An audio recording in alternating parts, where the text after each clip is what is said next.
Good morning to all my friends and family, and welcome to this episode of Jim's 5am Club. What I'd love to do today is go through a book, a very interesting book on leadership. And the book that I've selected for today's episode is entitled How to Lead Smart People, Leadership for Professionals, a book that was published on the 20th of May 2019 by a dual authorship of Arun, Singh and Mike Mister. And what we'll do is we'll start with a quote just to get us primed for this lesson. And the quote from this book is as follows: "Leadership is not about being the smartest person in the room, but about making all of those around you smarter, better, and more productive." So the first key lesson to come from this book is that we need to embrace, where possible, a collaborative leadership style. The authors emphasize the importance of collaboration in leadership, especially when managing peers. Effective leaders foster an environment where team members feel valued and encouraged to contribute their ideas and expertise. And in order to do this, one of the key and important messages is that there is a need to develop emotional intelligence, understanding and managing emotions, both your own and those of your team, are crucial. It's important to understand that we all have emotions, and those emotions can be productive and can be unproductive. So it's up to the leader to be able to make the most of that emotional energy and to sort it out, fix it out, manipulate it, work it to the benefit of the team and to the benefit of the organisation. The book highlights that emotional intelligence enhances communication, builds trust, and improves team dynamics, making it an absolute vital skill for the managers, the leaders, and all of those in an organisation. People who can tap in, who can leverage and make the most of not only their emotions, but other people's emotions as well, and to understand how to fine-tune when things are out of whack. Communicate clearly, effectively, and unambiguously is another message that comes from this book. Clear communication is essential for successful leadership.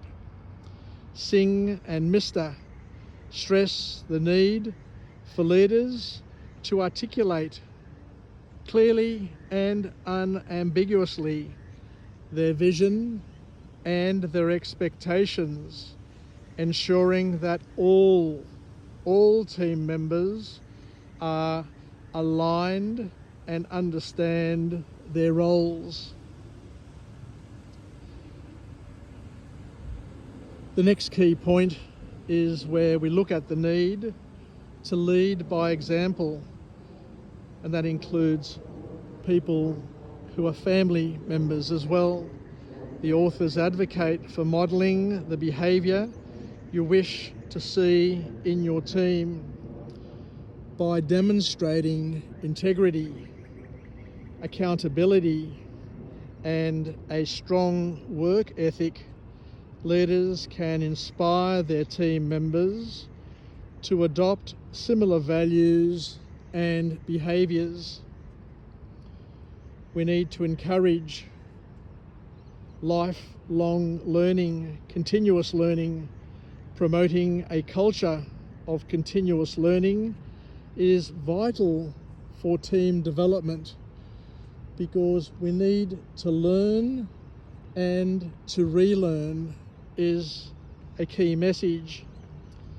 The book encourages leaders to support professional growth by providing opportunities for training, mentorship, and skill development, which can enhance a team's performance to no end. We need to foster a positive team culture. It's all about the culture of the team, the culture of the organisation. And for those who have worked in different organisations, you can tell from the beginning what the culture is like. You can smell it, you can taste it, and you can tune into it pretty quickly. Creating a positive and inclusive team culture is essential for engagement, and productivity is the key message. The authors suggest that leaders should actively work to build a supportive environment where team members feel safe to express their thoughts and to take calculated risks. So the last key message to come from this book is where the author calls us to action, where we need to adopt and adapt our leadership style in order to get the best results for us and our teams. This book emphasises the importance of flexibility in leadership style. Different situations and different team dynamics may require different approaches, and effective leaders are those who can adapt their style to meet the needs of their team and the challenges that they face. I remember years ago, many years ago, in the mid-80s, when I worked at IBM, that the catch cry back then was all about situational leadership, which is exactly what we're talking about here. You shape your leadership style to the situation, because each problem, each team is different, and you can't use the same style of management and of leadership in different situations. You need to shape it, you need to hone it, refine it, in order to get the best outcome. So the last key point from this book is where we look at the overview and say that these lessons, the lessons provided from this book, should provide, won't necessarily say that will provide, but should provide valuable guidance for professionals seeking to enhance their leadership skills and effectively manage teams of equals in various fields. Because at the end of the day, we are all equal within an organisation. We need to understand that. Nobody is bigger or better than anybody else.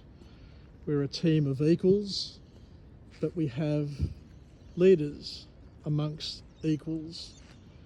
So take care, wishing you all the best on this magnificent autumn Sydney morning, and we'll chat again soon. Take care and bye for now.